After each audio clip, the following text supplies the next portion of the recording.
In this week's podcast, we're heading back to Eorzea with a very Final Fantasy XIV themed first half, and it's our first week back from vacation, so this episode runs a little bit longer than usual.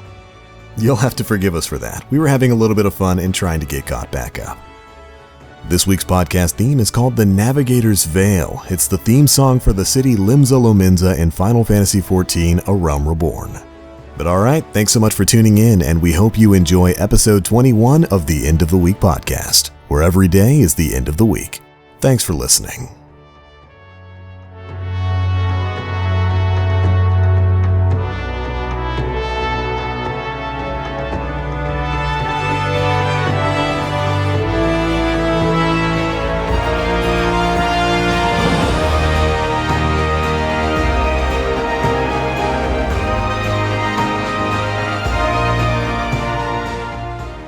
Oh, so did you want to hear my story, John?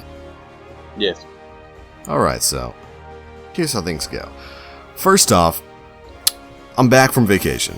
Spent a couple days out in the Bahamas. Had a great time, you know. Got to go out to Nassau, spend some time on the beach, watch someone light a drink on fire and then drink it. It was great, you know. I got to eat a lot of great food. Got to have some island food. It was a really good time. All that was great, but nothing I had out on that cruise. None of the food I had was truly spectacular. And I don't know if you've ever been on a cruise, but the way it kind of works is, there are plenty of places to eat, both on the boat and on the island. Every night they have kind of like this formal dinner you can go to, and it's nice. You get fancy food with small portions and like a 3-course meal. Or you can go to the buffet and just pig out on literally everything there. It's all free of charge. It's covered by the cost of the cruise itself, and you can go there at any time of day. It's great. Or you can go out into the island and, you know, have some island food at legit restaurant or Caribbean restaurants and whatnot. But all that's great. But none of it satisfied me. None of it filled me. Until I came back. Would you like to know what I found, John? That burger joint? Bruh. That burger joint I told you about a couple of days ago. I tried it last night. I got a text from my manager, my boss, early in the afternoon saying, "Hey, I'm dropping by that shop." And again, it's called Little Big Leagues, and it's a small grill and burger shop. And he was like, "Hey, you want anything?" And I was like, "Get me the high cheese." Let me explain to you what the high cheese is. Okay, I'm following. The high cheese is a 10-ounce burger, 10 ounces of meat, topped with the usual, you know, you've got your lettuce, you've got your tomatoes, you've got your onions, plenty of onions, and you've got your pickles, right? Big old fat pickle sitting on the side. Are they grilled onions or regular onions? You can have them grilled or you can get them raw. Ooh. I like both. I went with raw for this one, though. Now, in addition to being 10 ounces of meat on this thing, this burger is topped by not one, but 2 grilled cheese sandwiches on Texas toast. It has a grilled cheese sandwich on top of it and a grilled cheese sandwich on the bottom. That would kill me. This is a burger enraptured in 2 grilled cheese sandwiches. Oh my god. Bruh, when I got to work and my boss turned in and was like, "Take a look at this. Get a load of this." And opened it up. It was like the gates of heaven opening. This burger is so large, so unanimously big. I may have to rethink our use of the word burger from now on. Because that was a real big burger, fam. Okay. There are some burgers that are out of the classification of what we call burger. There are some that are so euphoric and so above the grade of usual burger that you can't classify them or label them as a burger. You must classify them as a experience of beef. They have transcended the realm of burgers. Exactly. Is what you're saying. And they this are thing, worthy of being honored in the city of Asgard. In the city, they have an honored place in the city of Asgard. It's a matter of fact. Thor eats them every night. Every night they are prepared for Thor by the Valkyries and the angels to be put upon the table of Odin, where he looks upon it and says, "This is good." This is good. Like, I want you guys to see what this thing looks like. So I'm going to try to upload a pic to the Discord chat so you can take a quick look at it. Let me see if it went through. Yeah, it did. Take a look at this thing. Oh my. Did you get bacon too? Yeah, it's got bacon on it too. That looks kind of like floppy bacon, but at least it looks like, oh my god, that grilled cheese though, yeah. Bruh, like, when they told me about this burger, I was expecting like maybe a little flimsy grilled cheese sandwich, the minimum bar for what a grilled cheese sandwich is, like some flimsy bread, a little slice of cheese in the middle of it. Okay, I figured, okay, that's probably what it is, but I'll try it anyway. No, this thing is legit. Their tagline should be "One bite and straight to Sovereign Guard." One bite takes you straight to Sovngarde, where you can chill out with Ulfric Stormcloak and whoever was the king of Skyrim before him. I only managed to eat half of it. I've still got the other half downstairs. This thing was too massive, and I am extremely happy that I got it. I was going to say... Jordan's going to steal it. Jordan's not big enough to steal it. He's not big enough to steal the high cheese. Dude, you could have split that into 3 meals. It's two grilled cheese sandwiches and then a meat patty. It was unbelievable. It was. What kind of cheese is that? Just American? I think it's probably just American. Okay. It was tremendous. The biggest burger I think I've ever eaten. The biggest baby burger. And now you're fueled for the rest of the day. I'm fueled. I haven't eaten since. That was like at 7 o'clock last night. Haven't eaten since. Still not hungry. That's fantastic. Yeah, so that's my food story. Now all you guys know. Failed to mention this last night. I wanted to tell you today. It made more sense to tell you today. I mean, I told you about the burger days ago. Yeah, you did. I brought it up to you, but yeah, I wound up getting it yesterday, and I am extremely happy with the purchase. So there you go, kids. You don't need to go to the Bahamas for great food. Just get a 10-ounce burger enraptured in 2 grilled cheese sandwiches. I hope you have enjoyed our new segment, Snack of the Week. Snack of the Week. Now you got to have a new one. You see, it's established now, Nate. Now you have to have a new Snack of the Week next week. It's your job now. Okay, I'll work on it. Hold that L. I will eat good food for the sake of your enjoyment. I thank you for taking that sacrifice, fam.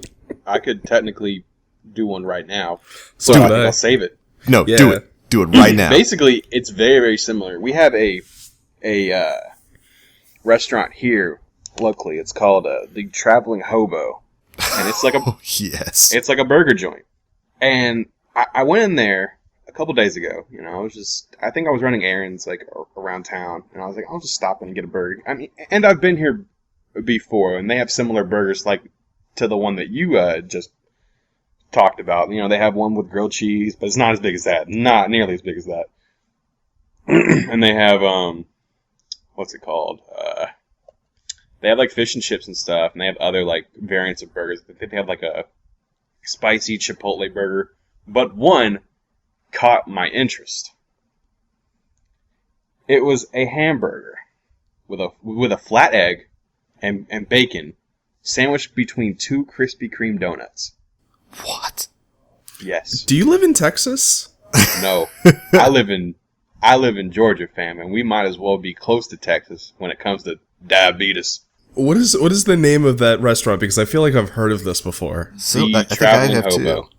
The Traveling Hobo. I swear I've heard about a burger that's enraptured in Krispy Kreme donut. You might have told me this before, John. I think I have, but I decided to get it the other day, and I was like, Word of the day: enraptured. Enraptured. I'm going to keep using it. Let me see if I can grab a picture here real quick of that burger. And so that's like a heavy mixture of sweet and savory. Here you go. Oh no! I can't even imagine. Oh my goodness, that's diabetes. Yes. Yeah, seriously, I ate that and then became diabetic. That's how I remember. That's what happened. That's the last thing Nate remembers. Eating the donut burger. And he went into a coma. Like, They were like, careful when eating this. And Nate was like, not at all, boy. Ate it. This is what is similar to the one that you posted, Sean. But it's not like as stacked. It's just 2 pieces of Texas toast. It's not a grilled cheese sandwich. Yes, that's like the baby brother of the high cheese. So I've got to post this to you. So how did the sandwich fare? Did it fall apart as you were eating it? Oh, Like, no. Toast doesn't keep together quite like. Oh, yeah. Are you talking to Sean? Oh, I mean the donut too. Oh, yeah. Mine fell apart quick. Okay. I feel like you would have to eat that with a fork and knife. It was so large, I couldn't take a bite out of it like a normal burger. My mouth couldn't reach to the top and bottom of this thing, so I kind of had to. And I'm sorry, John, I couldn't unhinge jaw and eat like Snake. Yeah, right. So I kind of had to take bites from the middle and then up and then down. It actually held together really well, and holy crap, this guy, he must do his burgers on a legit either wood or charcoal grill, because you can taste it. It tastes like it just came off the grill. It's got that smoky flavor. It's got that charcoal flavor. I gave it a 10 out of 10. This blew past my expectations. It was great, and it managed to stay together. You guys are making me want to barbecue. You do it right now. Do it. This will be the barbecue podcast. I have plans this weekend. I have Monster Hunter after this, and then I promised John that I'd work on my crafting. No, don't work on crafting. I need to power level Dark Knight. What I need to do is craft a burger. There you go. Become culinarian. That's the only crafting I'll accept from you this weekend, Nate. If you're culinarian and you're literally crafting artisan burgers. It's like I come back next week. It's like, guys, I think I may have given myself double diabetes. Oh, that's horrible. You created the double diabetes burger. It's the high cheese mixed with a donut. What's the difference? I ate enough that I now begin to secrete insulin. So I've cured myself. You cured diabetes with a big double burger. This is brilliant. This is why you need to craft. Do it. Oh, if only that existed in the world. Diabetes. Well, I know this burger exists in the world. I can't drink coffee anymore. That's really sad. Yeah, even decaf, it's got enough caffeine in it, quote unquote decaf, that I can't do it anymore. Gotta move on to tea, man. The only thing, no, tea's got caffeine in it also. Rip. It's the only thing I regret about, or dislike about having type 2 diabetes is caffeine. It makes me jittery and ugh. So what do you replace it with? Flavored water? Yeah, Powerade right now. Whole lot of power. Yeah, it's basically flavored water. Yeah, it really is.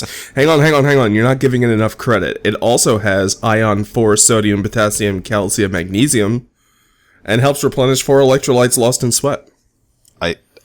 Yes, it does. The sweat that I secreted because I ate that burger. You're sweating. Sweaty boy. Getting sweaty. Oh, man. I think that's a great starting point for this week's episode. What about you? Yeah. Welcome, ladies and gentlemen, to episode 21 of the End of the Week podcast. That's right, we made it to 21 episodes. Oh, why aren't we drinking right now? This should have been the drunk cast. Well, I mean, that'd be more fun for you and John than for me because I don't drink. I'd be like the designated podcaster. I didn't know you didn't drink, Sean. Nah, at least not a lot. And I can't stand the taste of alcohol. I never have been able to. It's just like, ugh. Oh, well, I mean, I don't think anybody particularly enjoys the flavor of alcohol. I do. I enjoy smoky whiskeys. I enjoy a lot of alcohol. People keep telling me it's an acquired taste, and to really me, is. What that means is you keep drinking it until it stops tasting nasty. But it's still it's like drinking Red Bull. It depends heavily on what brand you're drinking. Like you can taste like cheap alcohol, and you're just, ugh, this is nasty. But when you get something that has like a good finish, just smoky flavor, I'm a Scotch and whiskey person, so that's pretty much all I drink. And I like my good craft beers and this and that. But When you drink I've had light, a couple of really like- good craft beers. That's like- true. But I share the sentiment of people that say vodka and gin are just nasty. I mean, you have to mix those, which is like, ugh. Like, I it's thought the basically whole just, point of vodka was like you could mix it with anything and it doesn't like disrupt the flavor. Right. I've never actually had it myself. honestly, vodka and gin just put me off. The only vodka I've ever had tasted like black licorice. I'm kind of an Irish whiskey myself kind of guy. Exactly. But I don't like whiskey. Like I can't wait I to love it, enjoy. but I So don't- you're not a cowboy, is what you're saying. I don't Pretty drink much. it as much as I used to when I was younger and I was a party boy and like, you know, high school. Right. But yeah, I mean, I still like drink from like time to time just to like kick back and relax, but I never drink to just get absolutely like wasted or like plastered. I just, you know, I drink to kick back, you know, loosen up a little bit, but you know, never to just like lose sight of what happened last night or something. Yeah. To lose sight of what happened last night. It's happened before. You wake up next to somebody you didn't quite find as attractive as you did in the previous night, John. She was a little bit bigger than I thought. It's like you saw her on the dance floor. She was dabbing. You were drunk. The I was connection like- was made. Slayed. She came and Slayed. just slayed him. I woke up and looked there. I was like, I was like, Uh-oh. Oops. That morning Yeah. after regret. I'm kind of the same man. way. Like I don't drink to get over the harshness of life or anything. I'm more of a silly drunk, I guess you would say. Like I get giggly Yeah, and everything is funny. I can So- corroborate this for everyone listening. I can corroborate this perfectly. We used to actually have a little thing we would call "It's Too Damn Late" with Nate. We'd be playing games at like midnight to 2 a.m. and he'd be drunk. And some of the funniest times I think I've ever had playing Minecraft with drunk Nate. I'm kind of mad I missed out on this back in the day. Oh, Oh yeah, my you God. missed out on this. Dude, I used to play Halo with Andrew, and we would get drunk and play that, and like the grunts would die, and we would die of laughter. Oh, but Just like the small, like little grunts, just like falling over. Blech. yeah, I can't afford to drink too often, but every once in a while, I like to just get a little silly, I guess. Yeah, there's nothing wrong with that. Yeah, there's nothing wrong with enjoying a little bit of the alcohol, as long as you don't regret it the next morning when you wake up. Yeah. And take a look at who's next to you. I wake up and I've bought an Xbox Slim. Ew. Bruh, how did this happen?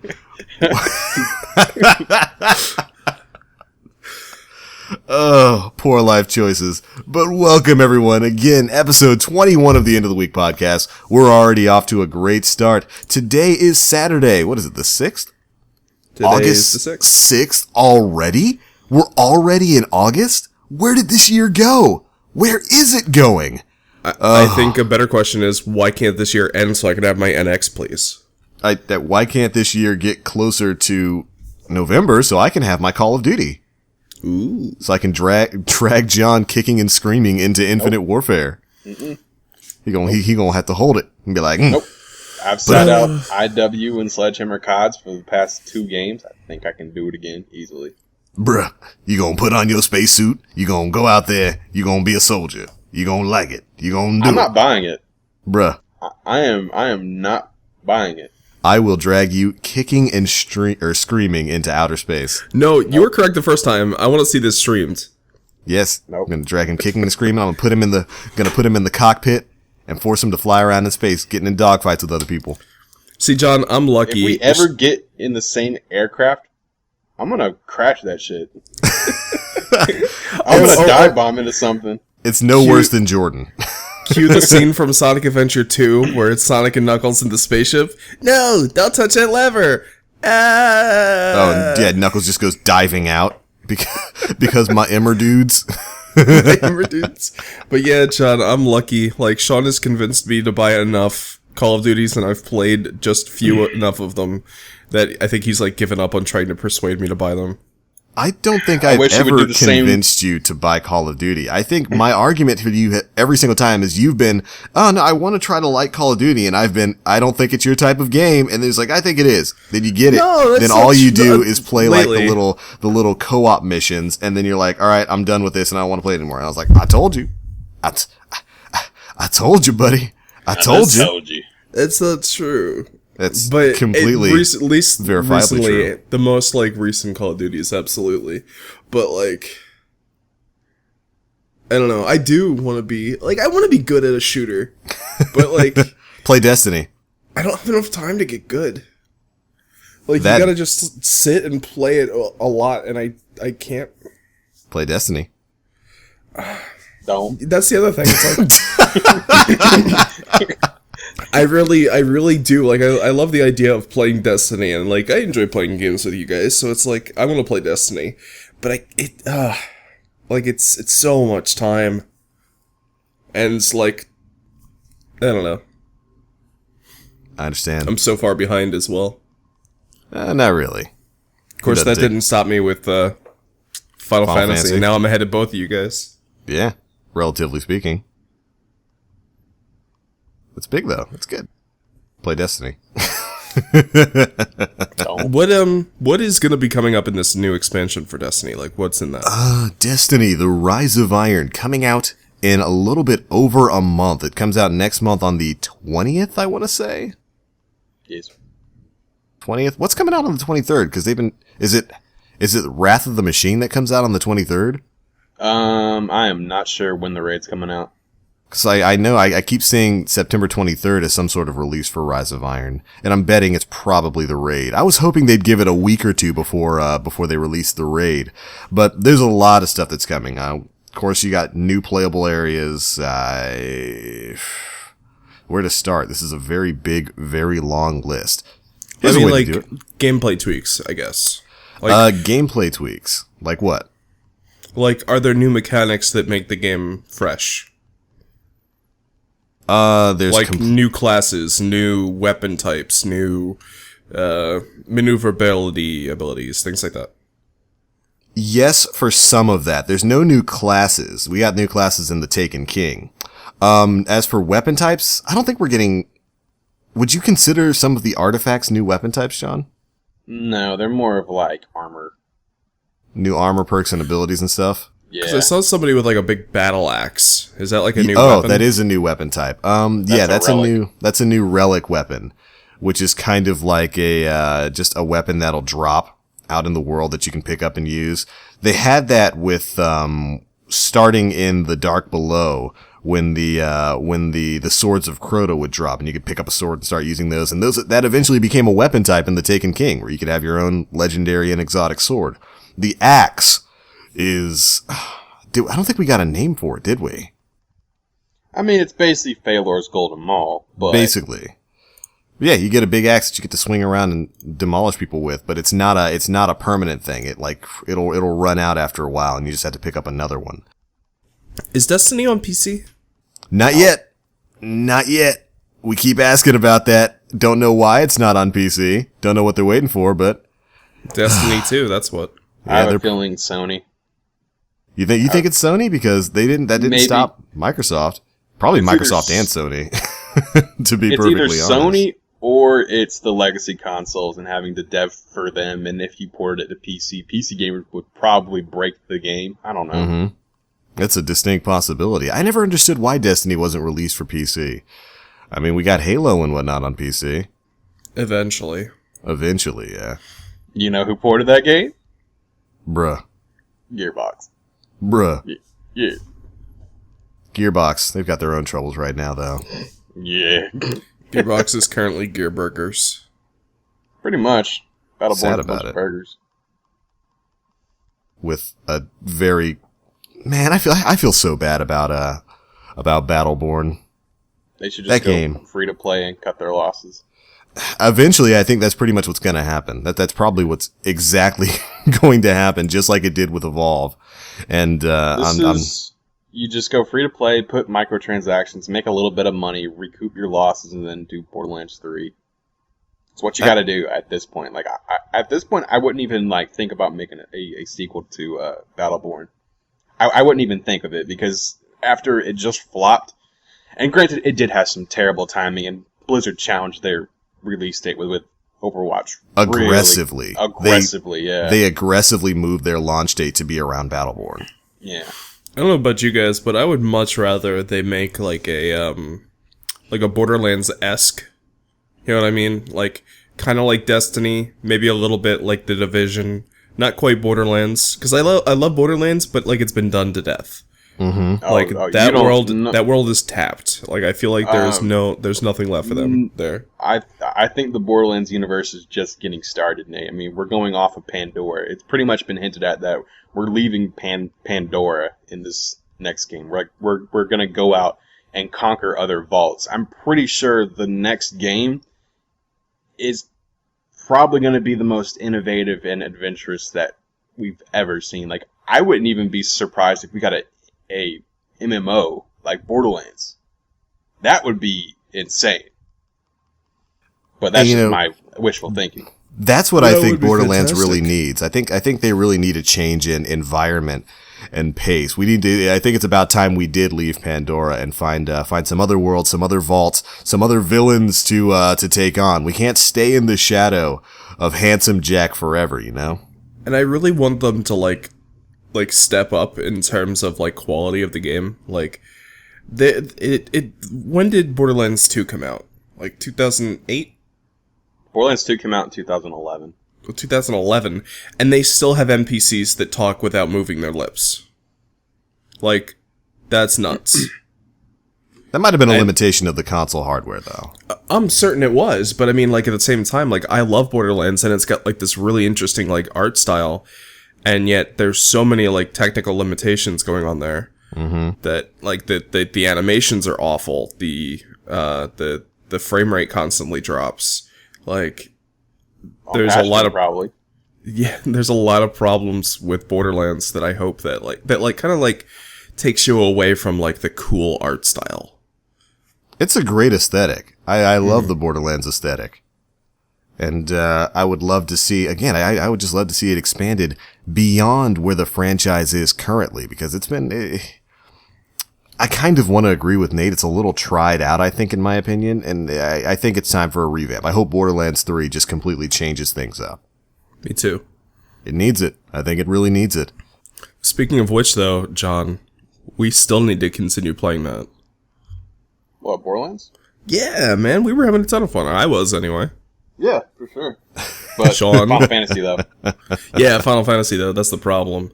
So, like, cutting straight to the thin and narrow of it, it's like, okay, so we're all playing Final Fantasy right now. Basically. Again. I got him back into it again. Yeah, people who've been watching stuff on the channel certainly know that. I've been playing a lot less Destiny, a lot less Division, even though Division's their brand new DLC was just made available for PlayStation 4. Haven't touched it. I don't think John has touched it either. Nope. We've all been back in Eorzea playing Final Fantasy XIV, getting in on some of that new content, playing some Palace of the Dead, and getting caught up on story stuff. And leveling alternate classes, leveling crafting classes. Everybody started a crafting class. And I'm having a lot of fun. I'm having a lot of fun playing Final Fantasy. Just me started crafting class. You didn't start one, and Nate hasn't started one yet. No, well, that's not true. I've started all of them. Yeah, I just I haven't played them recently. I have several crafting classes leveled. But you haven't started one. Something new. Bruh. You need to start something new. Or just level your blacksmith or armor smith up. Either one. All of the above is if what I was If you've got like for. 100 lev swords, Sean, I'm pretty sure you can level them to 60 in one day. Oh yeah, I could level a class from 1 to 50 probably in a single day. Yeah, That's what I did with blacksmith. It took me 2 days to get from 1 to 50. I need help. There's Nate, no way. Do you have levs stored? Oh, of course. I haven't then used any of them in... You can take any class from 1 to 50 in one day if you really wanted to. Yeah, but I need help, though. I'm a little baby crafter. Oh, crafting's easy. It's easy.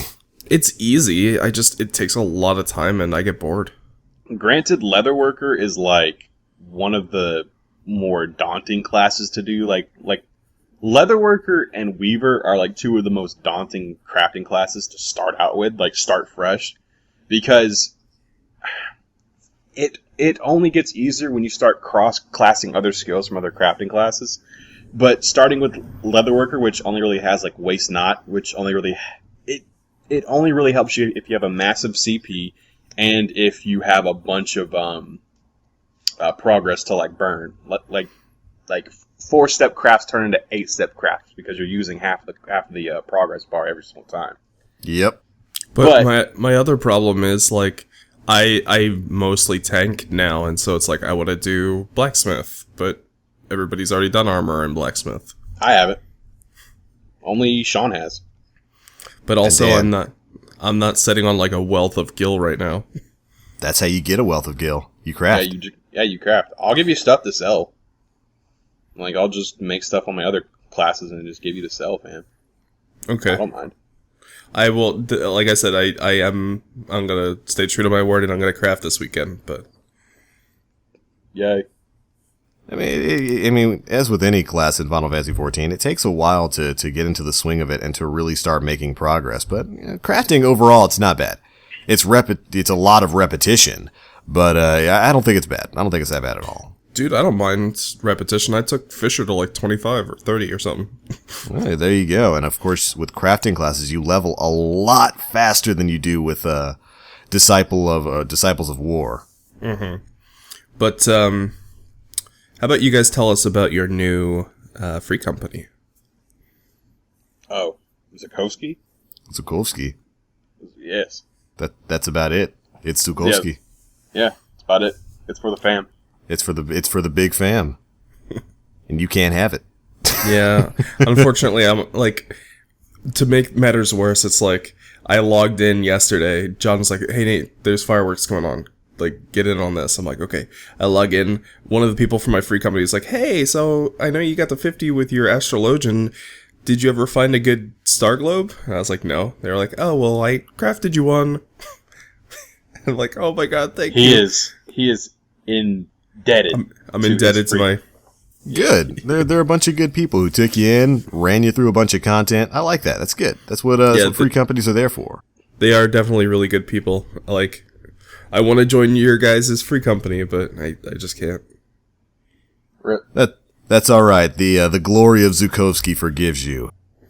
He understands.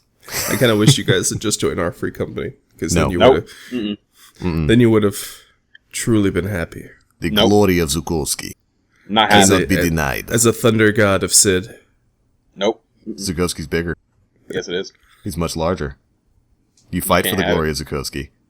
This is a GoldenEye reference for everyone who doesn't understand. Yeah.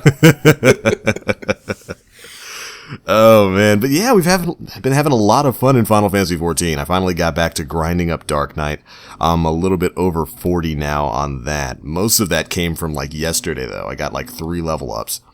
I'm going to see if I'm going to try to get that to 60 sometime soon. And then I'm probably going to move on to, let's see, maybe Summoner next? I don't know. Finish Black Mage. I'll do what I want.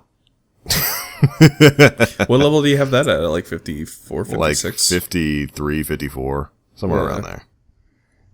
That's Just the thing top about that Final off. Fantasy, though. You can play whatever class you want on one character. Yeah. That's why this is probably my favorite MMO. And this is coming from a guy who spent years of his life on World of Warcraft. I love that I can be one character and jump between all these different classes.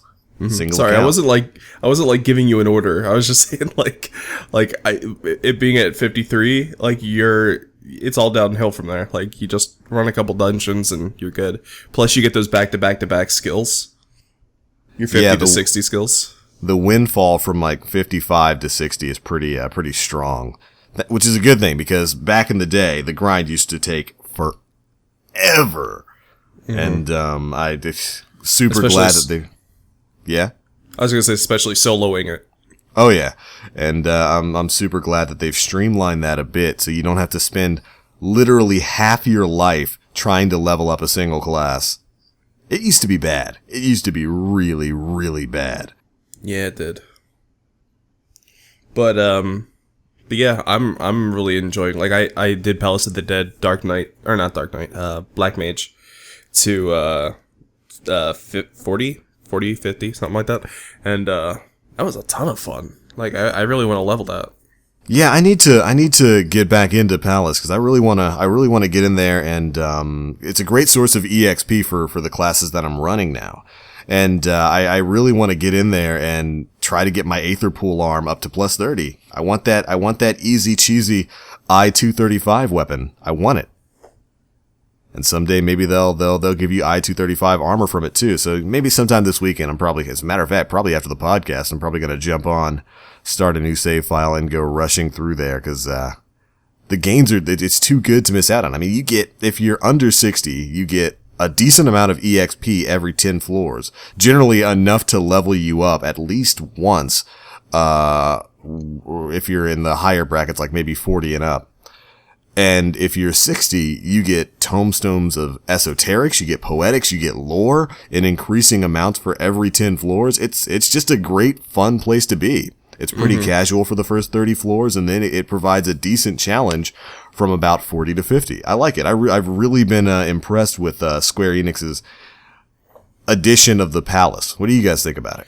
I think it's fantastic. It's just a shame that, like, you have to have the same party makeup each time you go in. Because that's the hurdle. Like, John and I'll do a character, and then we make it 10 floors, and then someone will say, like, ooh, can I want we in. do this? Yeah.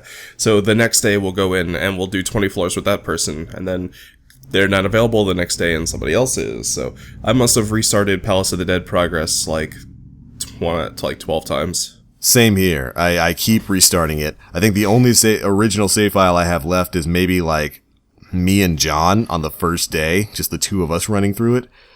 And, that's save, so, yeah. Rip. But yeah, so it's definitely a hassle. I don't understand why they only gave you two save slots too. Why not 3 for that? I mean, well, I don't know. Yoshi P has said himself, like, this is a trial. Like, they're putting it out there to see how people like it. And I think that's really smart. They said that they have plans to make it up to 120 floors. No. I'd imagine at 120 is when you're going to be getting Aether Pool armor. I think it's also going to be like, if you've got the balls, you're leveling your class super fast. Like, if you're good, then you just get to 60, like, right there. Like, over the week, somebody got there with Black Mage soloed floors 1 to 50. They soloed it. It's definitely possible. And it's a lot of fun. I've really been enjoying my time in there. I want to make a solo save file and just use it to grind things out. Although I'm a little bit worried about the later floors. I mean, once you hit floors 40 to 50 and your character inside the palace is starting to hit, 55 to 60, I'm essentially going to be unkillable as a paladin. But I'm going to be tickling most things. It's going to take a really long time to grind through those floors. And I don't even know what the boss is at floor 50 or what his mechanics are. But that might be a little bit rough to solo as a tank. Yeah, once you've got your arm to 30, I think that'll be much easier. Deal a lot of damage. Yes, I just really need to get back into Palace and grind it out. I'm having a lot of fun with it. I think this latest update has been really good, and I can't wait for the next expansion. New classes where they're teasing us with Red Mage and Blue Mage. I need to get my hands on that, like right this second. I just want whatever's gonna be the tank, and I'll be happy. Like if it's Blue Mage, great. Like I wonder how they're going to tackle Red Mage though. Red Mage is probably just gonna be. It'll probably be as if you had your class is going to be made up of a bunch of like tier 2 cross class abilities. Because that's what Red Mage has always been. It's been a little bit of Black Mage and a little bit of White Mage mixed in. With melee on the side. I'd imagine that's going to be a DPS class. I honestly hope... Oh, really? I was going to say, I hope it's a healing DPS, where it's like... Or a melee healer. Where it's like... A melee healer? That'd be interesting. Yeah, like you're doing like your melee combos and whatnot, and that builds up to like powerful heals. That would be really cool. I was assuming Blue Mage was going to be the healing class, since that's usually enemy skills and whatnot. But I have no idea how they're even going to work Blue Mage into the game here. What enemy skills are you going to give them? If anything at all. I imagine it's going to be like it's kind of like the forms in for Monk, where it's like you got Oppo form, Kawarl form. Yeah. Like, it's just references to enemies in the game rather than you're actually stealing their abilities, because that's brutal. Like, they would have to update that every single time they added a new mob or whatever.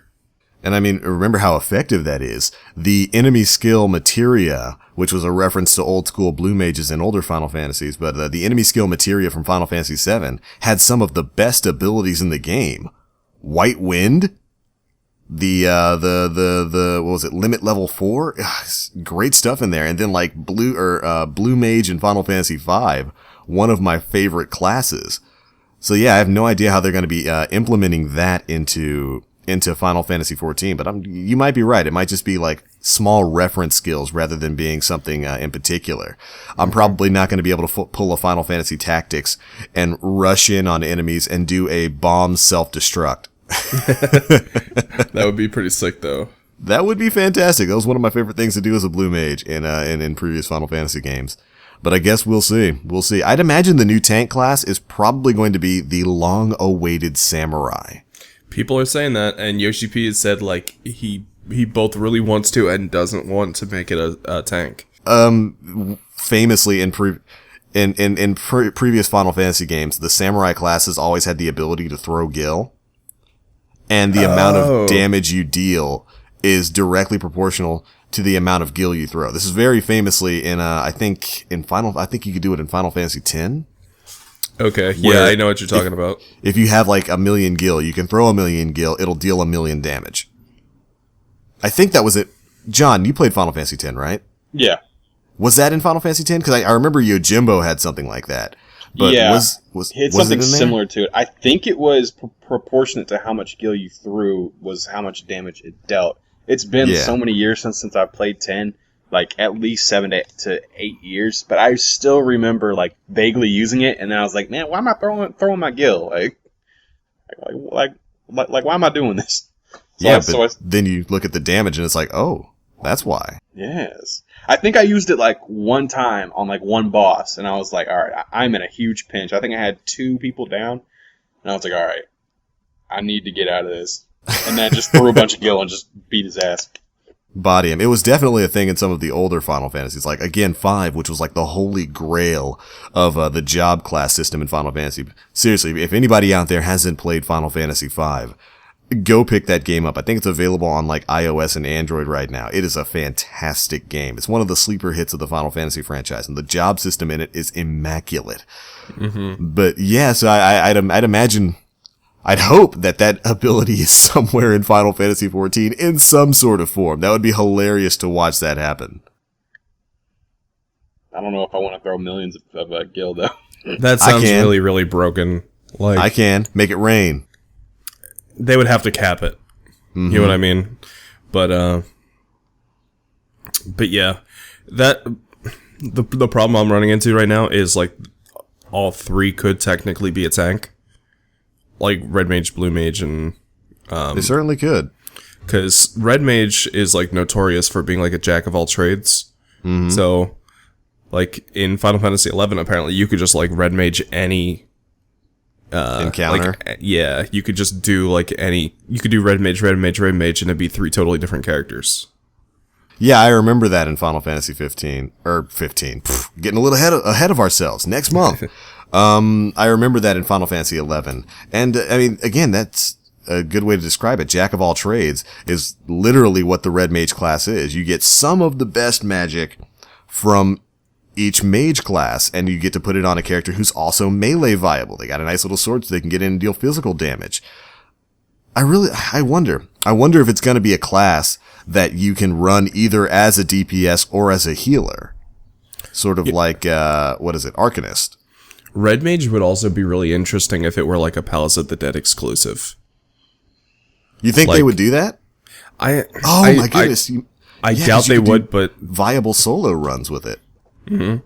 Or it's just like, hey, we're doing Palace. Anybody like want to heal? Oh, okay, I'll jump on Red Mage. I'll Red Mage? Yeah. That's interesting. That could definitely be a possibility. I never really thought about its cross-class viabilities basically meaning it could play different roles. But absolutely, I mean, in Final Fantasy XIV, you can have tanks being secondary DPS, so why not? Mm-hmm. Why not? Who knows? But if we sit and talk about Final Fantasy any longer, it's going to eat up the rest of the podcast. I don't know about you, but I'm not exactly complaining about that. But I get the message. You guys want to talk about some of the big pieces of news that have come out this week, of which there are few? Yeah, there's 3. The one I think we all really care about is the potential NX launch list of games. And we consider, we'll preface this by saying, generally we consider launch titles to be titles released within the first 6 months of a console's lifetime. Mm-hmm. Certainly for the past generation of Nintendo consoles, the Wii U, that was a very uneventful period of time. I think right after that 6-month period is when we got Monster Hunter 3 Ultimate? Mm-hmm. Monster Hunter came immediately after that first 6 months. We had Pikmin, Wonderful 101, Wind Waker HD. All of that came out, I think, was that in the first year or the second year of Wii U? I think it was the second year. Second year? Oh, yeah. Oh my goodness. So yeah, we had Wii U that long without really any AAA titles. The only real big first-party AAA title we had was, what was it, New Super Mario Bros. U? New Super Mario Bros. U and Nintendo Land. And that, I mean, as much as I love those games, that was not the sort of launch title we needed. Nope. Definitely not the sort of launch title we needed. And I think the Wii U really suffered for that. So, according to this news report, and some insider sources are stating that Nintendo has learned their lesson from that, and they're attempting to have a very, very strong launch lineup for the first 6 months of the Nintendo NX life cycle. And this launch lineup is set to include titles like a brand new Mario game. Of course, we have Legend of Zelda Breath of the Wild, which should be amazing. They're also looking to court a brand new Game Freak-held Pokemon game. What do you guys think about that?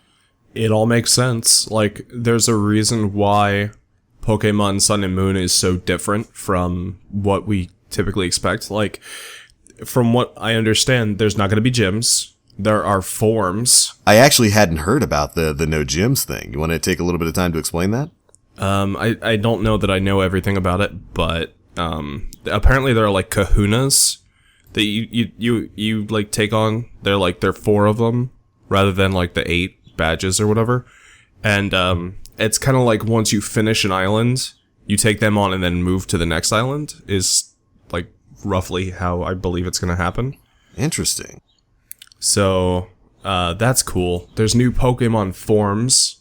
Like there's an Ice Vulpix and an Ice Sandslash. And the All right, Ice Sandslash looks amazing. Let's not pretend that the ice Pokemon are the most important thing here, Nate. We all know what the most important new form is. There's a certain dragon that tree that who is taking the internet by storm, and that's Executor, and he doesn't even fit in this podcast, so let's not talk he's about too it large. anymore.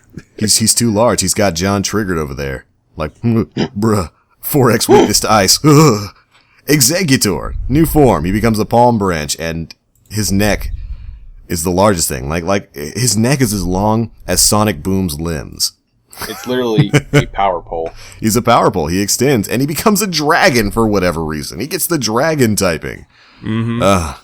Odd things. But yeah, we've got some new forms. Very interesting, too. I like the fact that we get an Ice Vulpix.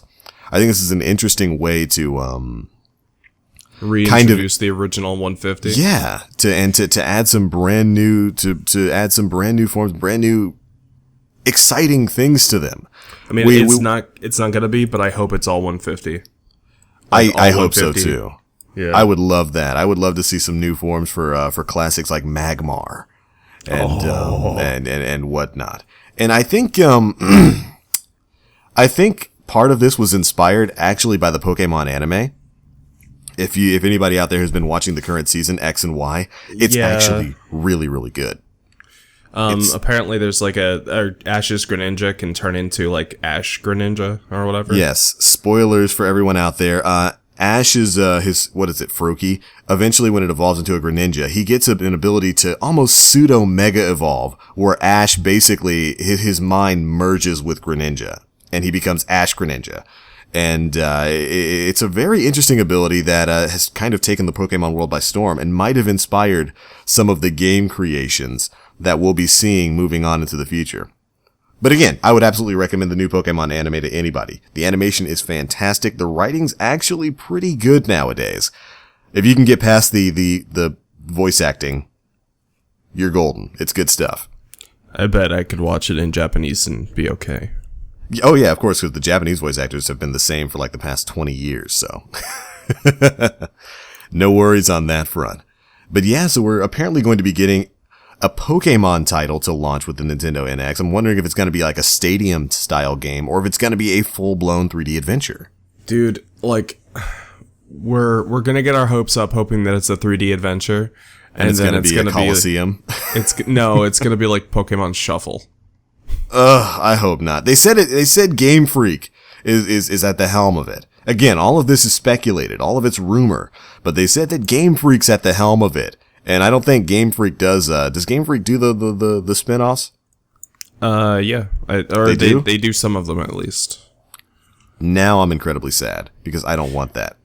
But, I don't know. Like, we're still due for a black and white remake. Yeah, I'm actually really surprised they skipped that. Let's see. Or we didn't get not Black and Pokemon White, Z either. Diamond and Pearl. I think Diamond and Pearl came first.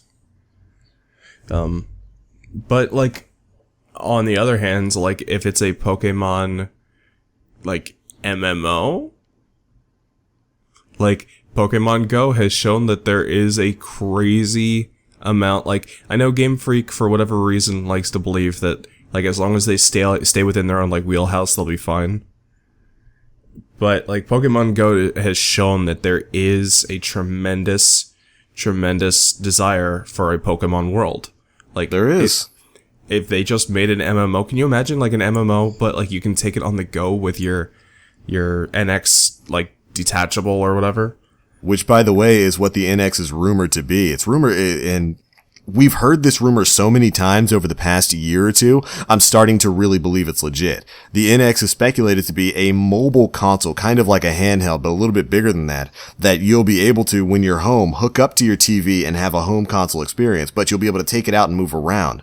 So yeah, I could absolutely imagine a Pokemon sort of MMO like Pokemon Go, but a little more faithful to the original games. That sounds amazing. Mm-hmm. Like, can you imagine, like, when you're on the Go mode, quote unquote, you, like, it becomes, like, Pokemon Go-esque, where it's, like, it tracks your movement and things like that, and then you get home and you plug it in and you go back to the, like, Pokemon region or whatever, and you use those Pokemon you caught on the go to, like, continue your Pokemon adventure.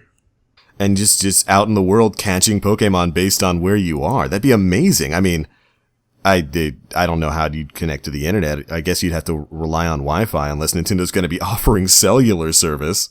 The Vita did it. The PSP did it. Remember, wasn't the 3DS supposed to have like an AT&T contract cell service with it? Well, Nintendo was going to make a smartphone for a while. Yeah. And that didn't like pan out at all. So me either. But yeah, certainly going to be interesting. The sky is the limit when it comes to a Pokemon game on home consoles. It really is. I want another XD Gale of Darkness or something. But that was like a good game. It was a fantastic game. The XDs weren't bad.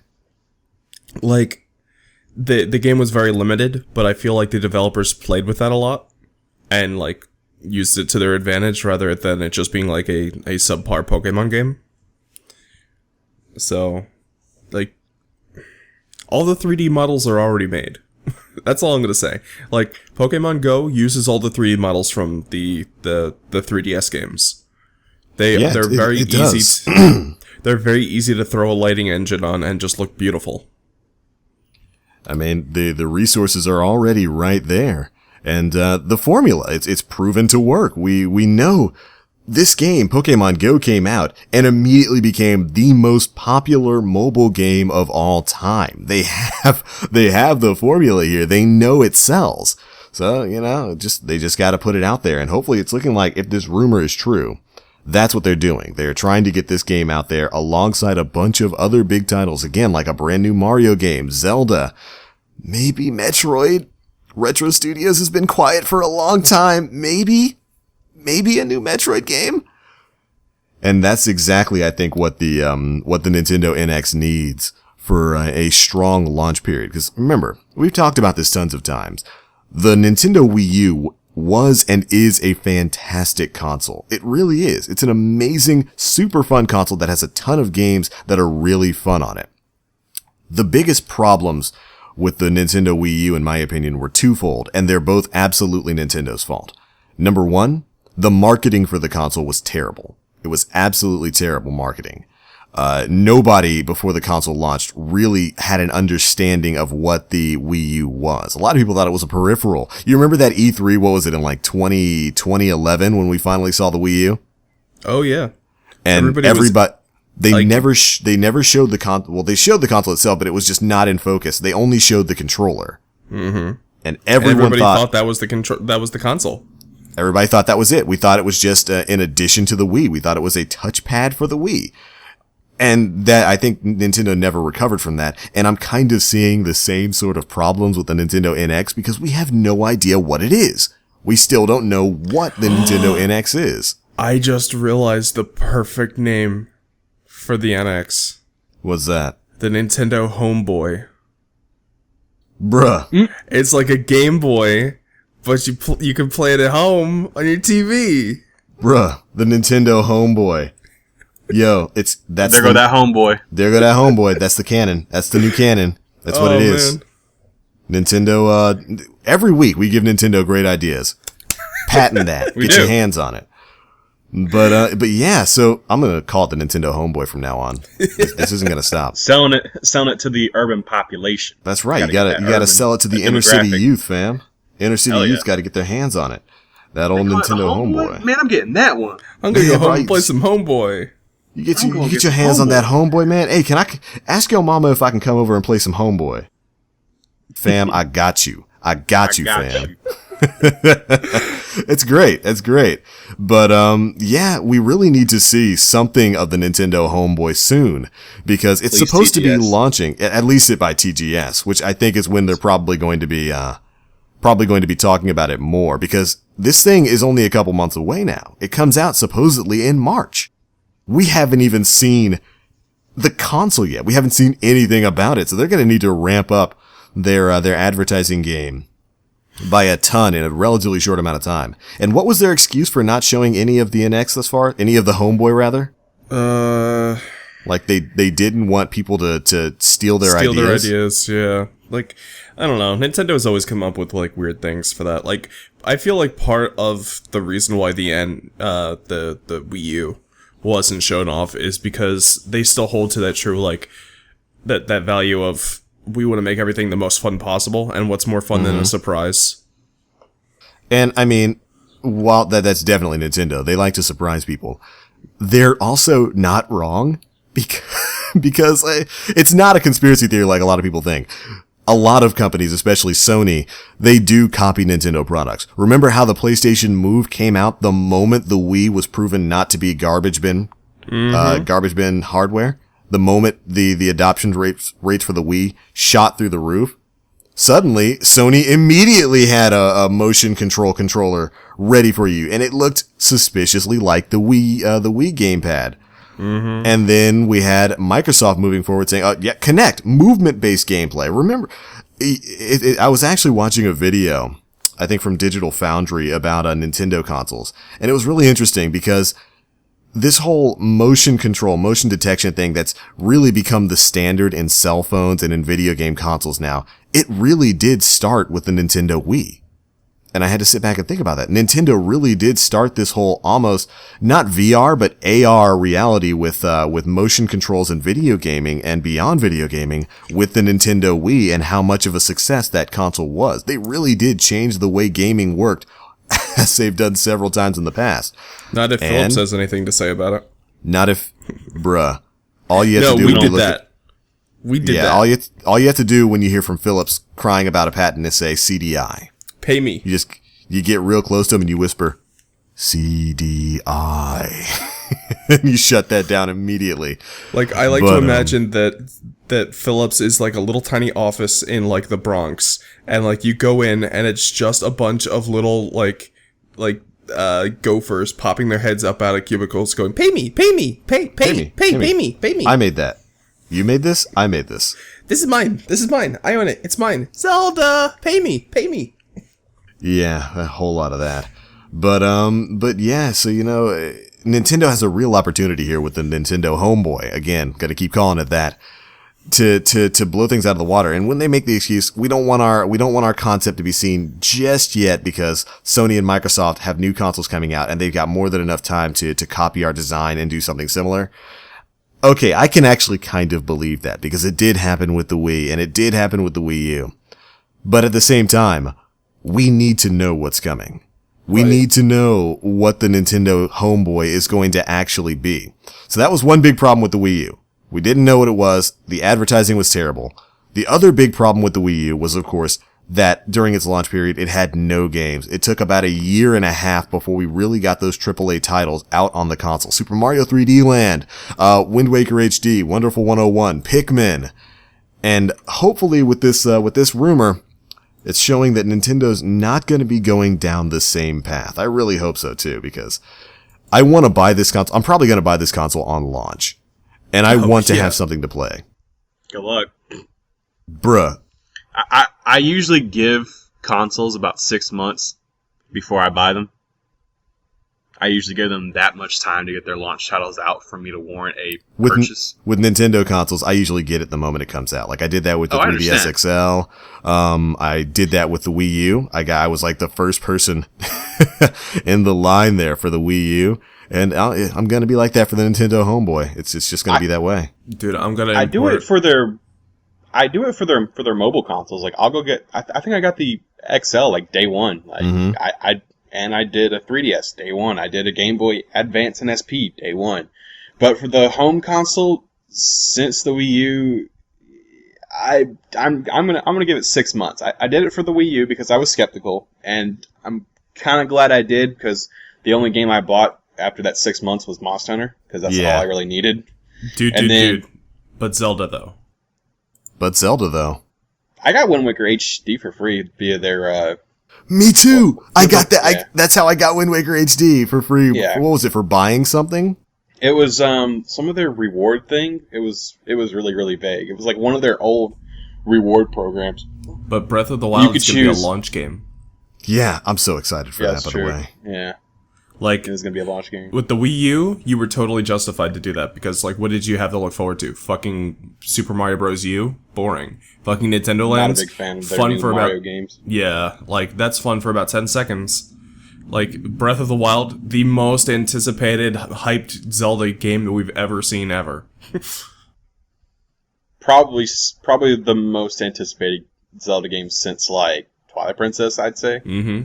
Like... The promise of a new Pokemon game, Pikmin 4, there's probably going to be a new Super Mario Bros. If I had to guess. Like, they can ship one out. It's on the list. I need Metroid. Like, I need it. Like, I need it. Like, there's no... Like I said, Retro's been quiet for a while. There is nothing that could quench my thirst for anything except for just Metroid. Like, Zelda's cool, and I'll play it. Mario's cool if it's not a burger game, and I'll play it. If it's not just a baby platformer or like a Galaxy game, then I'll play it. I'm not a big fan of the Galaxy games, sue me. I'll play any like Donkey Kong Country game that comes out because I love that series. But I need Metroid. I need it. This kind of brings me to another point that I wanted to make before, and I keep forgetting to do it. I really hope they make a quality controller this time. Like, yeah, me too. If they're going to have this, you can play anywhere. I want to fucking play anywhere. I don't want, like, I love the 3DS, don't get me wrong. I don't want sliders. I want my good sticks. I want good buttons. I want triggers that click. I want a GameCube controller on my... this little console, on the Nintendo Homeboy. Have you noticed that the quality of their like sticks, either the camera stick or the control stick, have not been the same quality since the GameCube controller? Yeah, I know. It's been terrible. Mm-hmm. Like, that was something Sean didn't believe me, but when we got Call of Duty for the Wii U when that came out, that was another launch title, by the way. Yeah, it was. We Black got Call Ops of 2. Duty. I kept saying, like, man, I can't control the camera right. Like, this stick is awful. And he's like, no. This stick's fine. I still think those sticks are borked. Like, They're weird. They're definitely weird. I don't like any of the Pro Controller sticks or the gamepad sticks. They should just go back to GC analog and a C stick, in my opinion. Go back to classic console controller. Don't try and do too much with these nunchuck and Wiimote or the damn gamepad. Just go back to what it was. Just give me a home console controller that I can fit in my hands reasonably, where I don't have to like stretch out my hands to like hold. You don't need a gimmick controller. I don't think they need a gimmick controller. I don't even mind the gimmicks. I just want like good feeling sticks and buttons. Like the nunchuck and the gamepad and the Pro Controller, those sticks are like, they're cheap plastic and they're light and they have like, they're not very responsive. They just need to like really hone the controller as opposed to like really hone the gameplay experience. Because they're really good on that end. But like, I want to interact with the game in a fun way. And I mean, if it's going to be a mobile console, like so many reports of the past 2 years have been bringing up, they're going to, and it's supposed to be a mobile console that provides a home console experience, they're really going to have a very comfortable control scheme on that. So I'm very interested in seeing exactly how they're going to be doing that. It would be really good. And I don't mind if they like incorporate the gamepad in as like a peripheral. Like if I get to use that for games, cool. But I don't want that to like be my... To define your game experience. Yes. I want my controller, like my actual like analog, a couple face buttons, a couple shoulder triggers, you know, basically, and a D-pad. Can we get a decent D-pad? Like I'm looking at the gamepad one. It's just off the side, and I rarely have ever used it, and it's so like flimsy. It doesn't feel like a true D-pad. It doesn't have that feeling when you press down on it. You're like, back to the NES days. It just feels like cheap little plastic, and I come on, Nintendo, just give us something with good quality and give us something that we can get behind. Because right now you haven't given us a controller to get hyped about. Like, it just boggles my mind why they do these decisions in the design. Part of it, I think, is really that struggle to be unique. You know. To provide a unique gaming experience. You don't need to be unique. You need to give us classic gaming experiences that we've loved and give us controller options that we have that we can control those experiences with. If you give me a clunky gamepad and tell me to go play Zelda, I'm going to look at it and go like, but where's my controller option that I could be using? Like, you know? Like, I don't want to just be there sitting at my gamepad screen. I want to be looking at the TV. I want to be looking at the thing I paid probably twice as much as your console for to play my game on. I don't want to be looking at this screen for like 3 hours when I could be looking up at my TV. What I want is a double-wide Xbox One controller. A double-wide Xbox One? Yes. Like, you want it to be twice as wide? Twice as wide as because they got to fit the screen. And it's got to be a big enough screen. Why does it have to be a screen? I don't need a screen on my controller. It's got to be the screen, otherwise you can't take it on the go. I don't... Unless the controller detaches from it. Well, you plug it into your, like... At least this is how I've read about it is. It's like having a Game Boy that you plug into a base when you get home. Yeah, that's how I've read it too. And the base has controllers, kind of like the Famicom. I mean, if you just make it like a Game Boy, I mean, I guess I can get behind that. If you just make it like a really wide like Game Boy, then I guess I would be okay with it, kind of. But it needs to be proper. Mm-hmm. I need a good D-pad. I need a good analog. I need a good camera stick. I need face buttons that feel like I'm actually pressing them in instead of them just kind of like mushing, like hinging. Yeah, like mushy. Like I need like good face buttons, and I need shoulder triggers that bounce, like L and R triggers on the GameCube. I need shoulder triggers that bounce. Actual that have some triggers, not buttons. Actual springs. Yes, I need springs in my triggers. And grips, for the love of God. Like, I bought a Yeah, grip seriously. Yes. for the 3DS. I bought a grip for Monster Hunter just so that I wouldn't, like, get early arthritis. And it's fantastic. I already Probably have one of my favorite things about the Xbox One Elite controller. It's got grips on the back. It feels so comfortable to use. It's basically become one of my my go-to controller for most everything, especially when I'm on PC. I'm using my Xbox One Elite controller now because it's just such a comfortable controller. And we need that. We need it now. Nintendo has always wondered like why people like the GameCube controller so much. It's like because it's not a gimmicky controller. It is a controller that has traditionally worked, and it is a controller that will continue being used and continue to work because people like simplicity and they like comfortable. They don't like gimmicks. Yeah, I'm not gonna lie. I love that like big A button. Like, it's I nice. love it. It's nice to have a resting finger button. Mm-hmm. So And I like the B button too. It's nice, it's small, and it's it's there. And the X and Y buttons are perfect. They are perfect. And the Z button, for God's sake, the Z button is oh God. Nintendo, just give us like support on the NX for like a GameCube controller if you're not gonna make one, please. I'm wondering if it's going to have extra controller ports on it. I would not be surprised if it did. Please. The Give me the option. Well, I mean, it's probably going to be wireless. It probably is. I would certainly hope so. Like, people are saying like that it's like the Famicom, and you like it has controllers built into it, and you just like pull them out or whatever.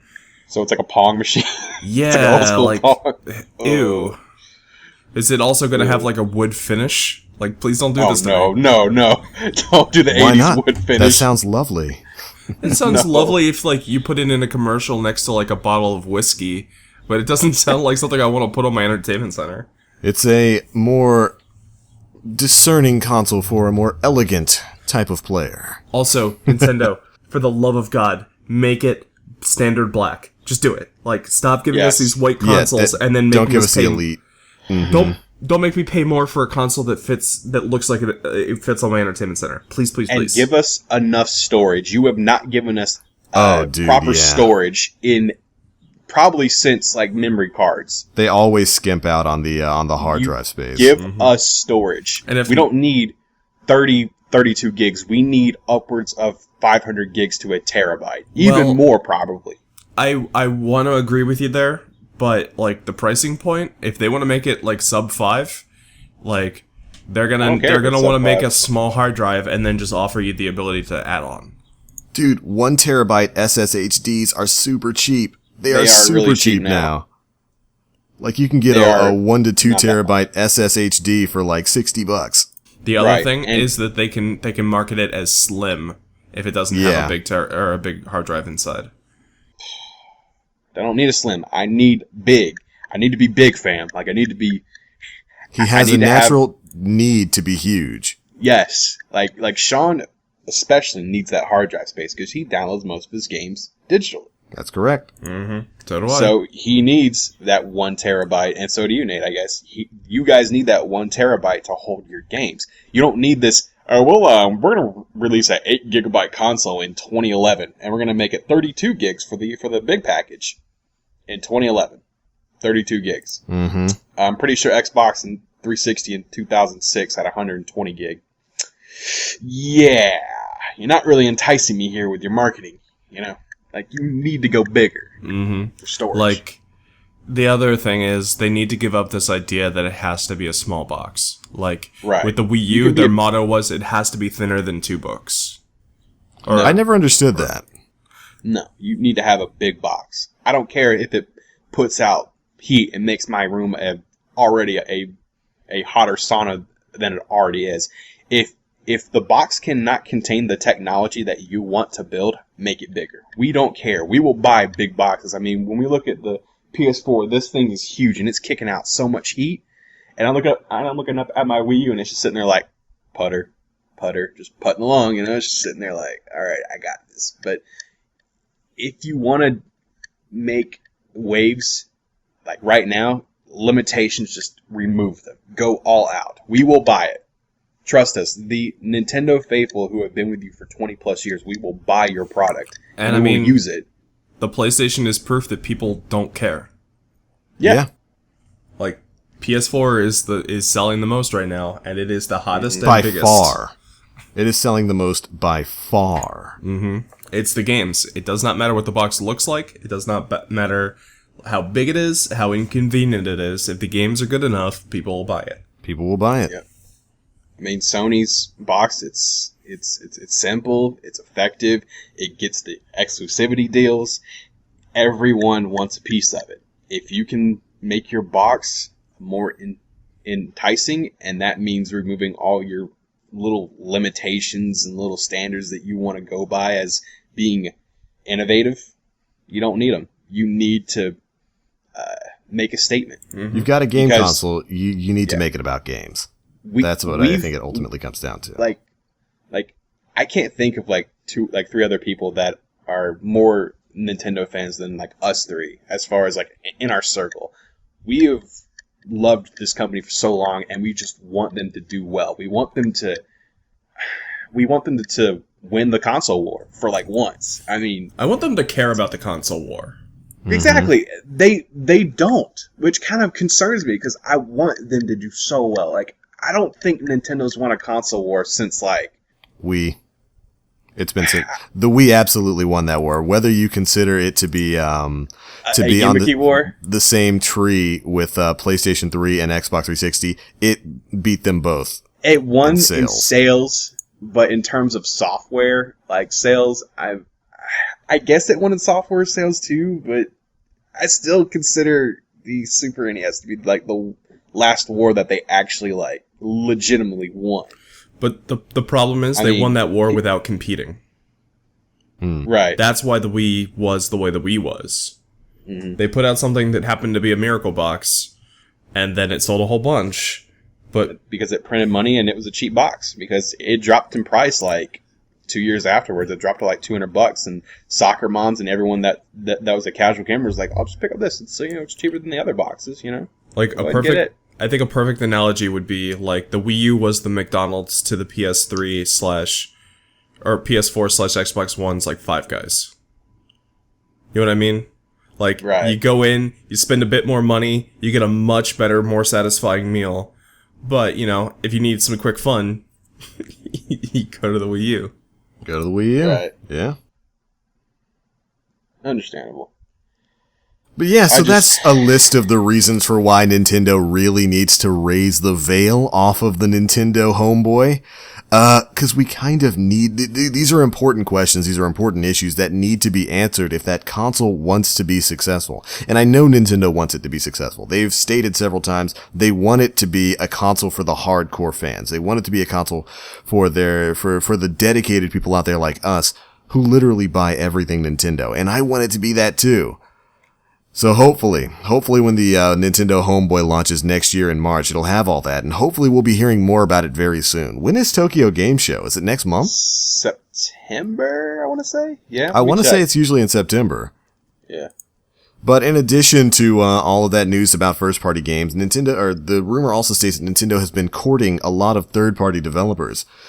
Specifically on the list is Activision, Square Enix, Warner Brothers, and some of the more usuals like Ubisoft and Sega, who should all have games out on the Nintendo Homeboy within its first year, maybe even within that first 6 months, which cautiously optimistic because again, that's exactly what the console needs to move forward. Okay, I'm just gonna put this out there. Handheld, yes. FF14, and back away. Like, yes. Or handheld FF15. We have the Vita version, but ew. Handheld Kingdom Hearts 3. Oh. It'll never happen. Okay, it is September 15th through the 17th.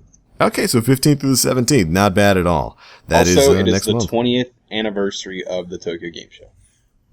That means I might get the NX reveal on my birthday. Cool. Yeah, maybe. Happy birthday to me. Happy birthday. Let's go.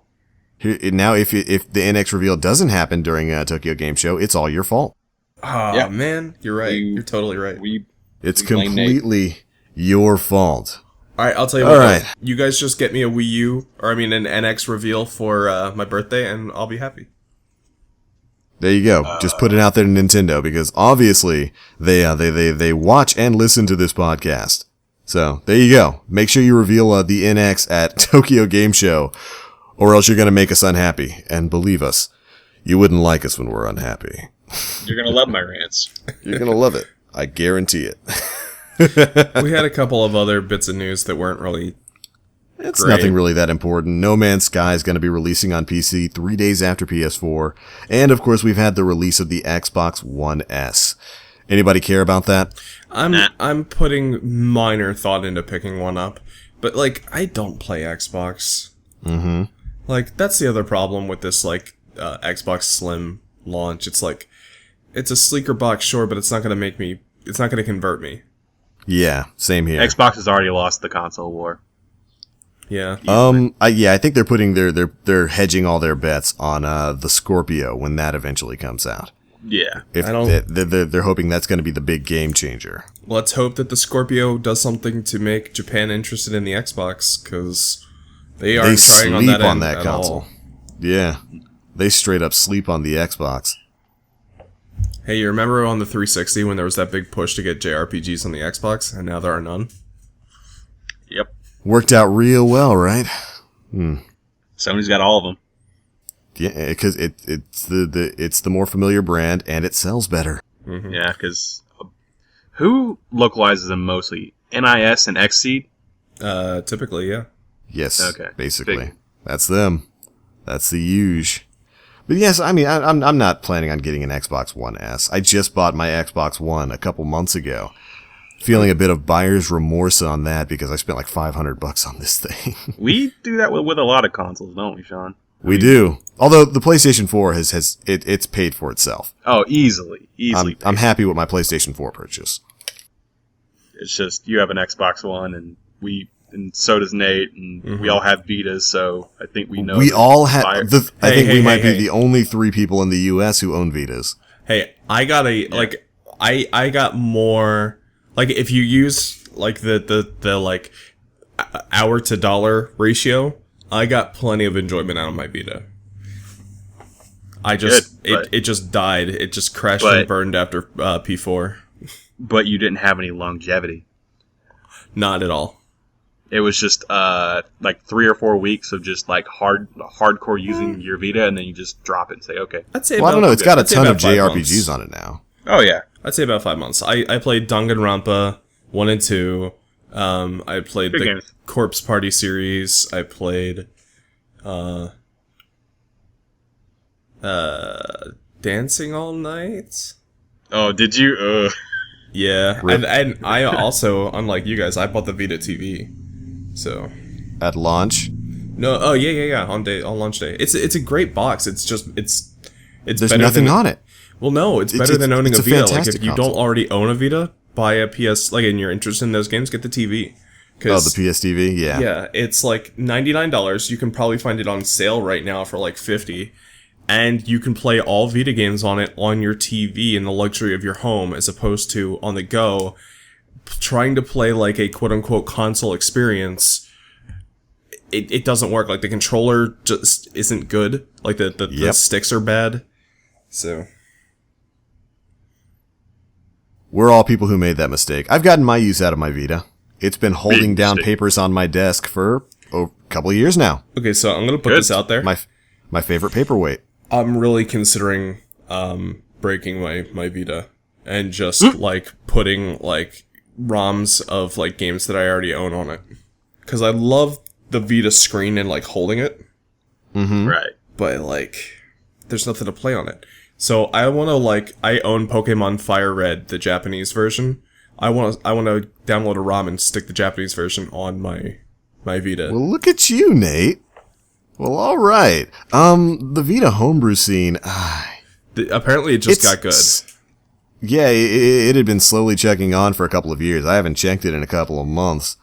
I might need to get back in there and see what's possible with the little box, because of course the PSP, the PlayStation Portable, was that got broken to hell. The holy grail of homebrew. Oh yeah, I used to have one jailbroken. It was the greatest thing. That was like that. That was like on Wii levels of just easily do whatever you want with the console. What's cool is apparently like the guy who broke the Vita, like he made it so that it's got his own like restrictions, so that people can't put like Vita games on it. You can't like, there's no like homebrew web browser so that you can go and download like Vita titles for it. That's very common with console homebrews. A lot of developers behind that will put in anti-piracy methods, which is good, you know? Which is great. Some people out there do just want to open up their console to see exactly what's possible with it. It's not always about stealing games. I just want to put my Game Boy games on there. That's it. Like I want a Super Game Boy. Or it's a good console, because since we can't have it on the 3DS because Nintendo doesn't release them. Yeah, and I mean, I own all the games. I've got them on Game Boy Advance, like a console that barely works anymore. Yeah, I think that's perfectly okay. That's perfectly fine. I'll have to talk to you about that later. See if maybe you can give me some advice. Yeah, we'll see. I'm going to need to do a little bit of research on that and see exactly what's possible with it. You thinking of doing one yourself? Maybe if there's been enough advances in the past couple of months, absolutely. Cool. Let's all do it.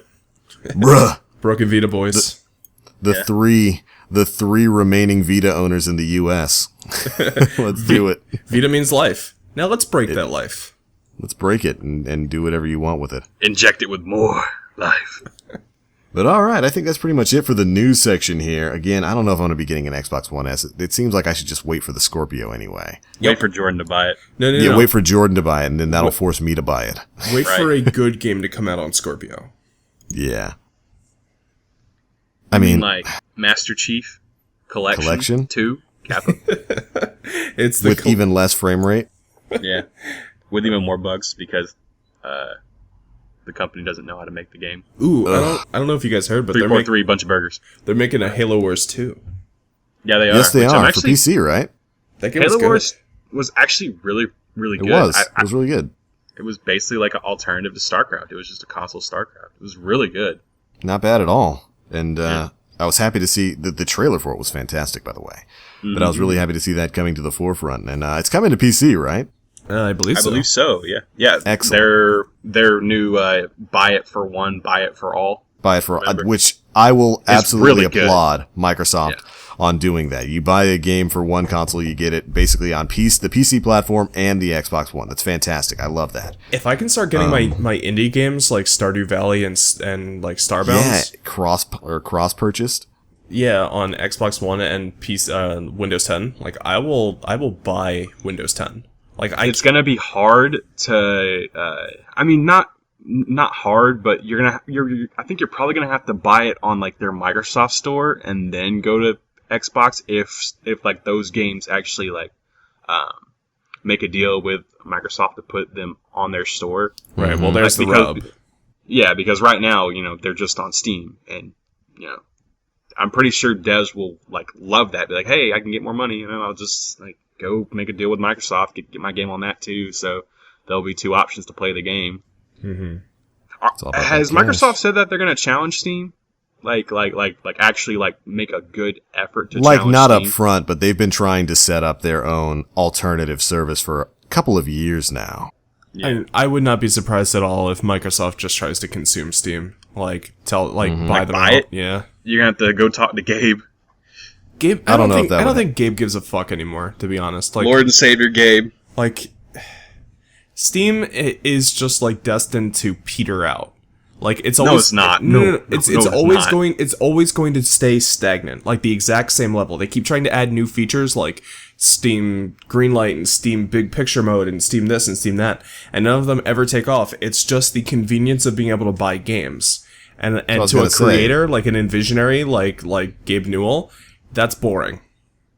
And eventually he's going to get sick of it. The problem is, even with them staying stagnant, they're at the very top of the market. There's no other PC marketplace that even comes close to the profits that Steam because makes. of the deals are so good. Not just that, but they have a 10-year head start. Steam had a 10-year head start on everybody, on Origin, on the Microsoft Live Store. Remember Steam's been around for a very long time. They're really the first universal PC game marketplace out there. And I think you're misunderstanding. I don't know if anybody's ever going to dethrone them. I'm not saying like that they're going to go away. I'm just saying they're always going to stay where they are. Like, they can try to add to it and make it better all they want, but people are just going to want that core Steam experience of just, like, cheap games. I can download it as soon as I want. They're all in a nice, convenient place on my desktop. Perfect. Yep. I would agree with that 100%. I don't think they need to expand it all, though. I'm pretty sure they are happy with where they are. I don't, because they keep trying to expand and it doesn't work. They keep trying to add features. I don't think they really, like... Do you guys remember Steambox? Disappeared, didn't it? Yeah, a little bit. That was them trying to break into a pseudo console market, or rather, not even trying to break into, trying to create a pseudo console market. That didn't work. I wasn't really too sure how that was going to play out in anyway. I was, and I was right. Like, the problem is, like, unless you make it a unified system that all developers can all develop for, like a home console, then nobody's going to give a fuck. Yeah, I agree with that. Anyway, I think we've gone on long enough. Yeah, this has been a super long episode. This has been a great episode. I hope you guys have enjoyed our rambling. 20 minutes complaining about Nintendo. That's always good. It always leads to something productive. But I think that is going to be it for episode 21 of the End of the Week podcast. This has been a long one, but hey, we just came back from vacation. We took off last week because, of course, I was out of the country. And I think this is a pretty good episode to come back on. I agree. We had some Final Fantasy. We had some Nintendo talk. We got to bash a little bit of Activision. Which, by the way, Activision. Did we bash them, or did we... A little bit. A little bit. Talked about COD a little bit. Talked about Destiny's Burger Toot a little bit. But hey, Activision made $1 billion in the last gaming quarter. Supply drops are never going to go away now. They're never going to go away. Supply drops, loot boxes, sterling treasures, the whole 9 yards. Get used to it. Never going to go away. Going away. And it's never going away. For you there listening, it's all your fault. Yes, you bought them. You know who you are. You bought them. It's not going to go away now. You fed into the corporate hands. But they're right here. They're actually sitting right behind us, giving me paychecks right now on the corporate chill. Hands. How you think I afford to have a podcast? Obviously, I'm part of that 1%. It's all that ironworking you do. That's all that ironworks money. Big. Oh man. But all right, before we sign things out here, we will of course let you guys know where you can find us out on the internet. John, where you at, buddy? What you got coming up? You can find me on Sean's channel, basically, like yes. I mean, I don't do any content myself, you should, but do it. I don't have the upload. Sorry, bruh. You're making excuses. Bruh, no. Do it. Did your league? By the way, I meant to ask you. Did your league finish up? No, I still have 4 more months, dude. Rest in peace, my mans. I'm looking forward to it. Let's go. All right. Well, I'm glad that's working out for you. Right on, dude. Yep. You can find him at BlackFox on Twitter, by the way. That's where he is. Go at BlackFox, BLKVOX. Send him pictures of burgers. Send him pictures of yourself dabbing. Yes. Dabbing and burgers. He won't accept anything else. Like, if you try to tweet anything else at him, it'll just get returned to you with a disapproving look. Just get a burger, like, at, like, a burger a restaurant and just dab and just take a selfie, and I'll be If you dab on the burger. If you dab while eating a burger and then send that to John, he will probably die, so please be extra careful. I will retweet that, like, seriously. Just gonna ascend, because that will be his purpose in life. Yeah. It will have been completed. I walked downtown. I was really hungry. I walked into Burger King, caught a quick dab, ate the Burger King, went home. Rapture.